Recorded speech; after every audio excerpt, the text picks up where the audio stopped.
প্রথমেই আমি শ্রদ্ধার ব্যক্তিকে সমান প্রণাম, সতীর্থদের আলিঙ্গন এবং ছোটদের আমি ভালোবাসা জানি। দুই চার কথা আপনাদেরকে বলতে গিয়ে আমি তার বক্তা নই বা নই।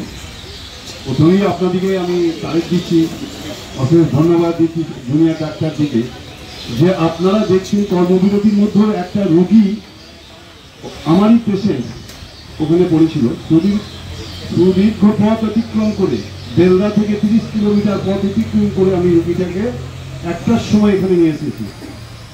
তার আগে আমি ভোর 4টে থেকে উঠেছি, নিয়ে এসে টিকিট কাটতে গেছি, টিকিট টোকেন পেয়েছি, কিন্তু ডাক্তারবাবু এসে বললেন যে আর রোগী আমরা দেখব না। আমি একটু বুদ্ধি খাটিয়ে এমার্জেন্সিতে গেলাম। এমার্জেন্সিতে যে অনেক অনুনয় বিনয় করলাম, কেউ দেখলেন না।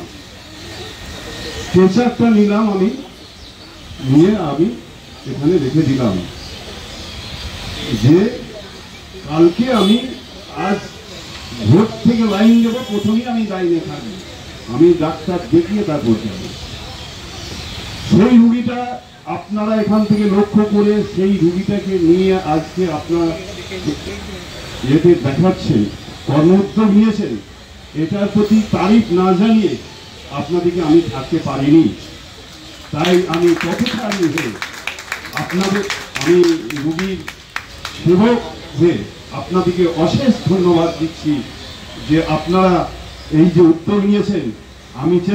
আপনারা চেষ্টা করবেন আগামী দিনে এর থেকে বৃহৎ চেষ্টা করে মানুষদের পাশে দাঁড়াতে। সকলকে তারিফ দিয়ে আমি আমার বক্তব্য শেষ করছি।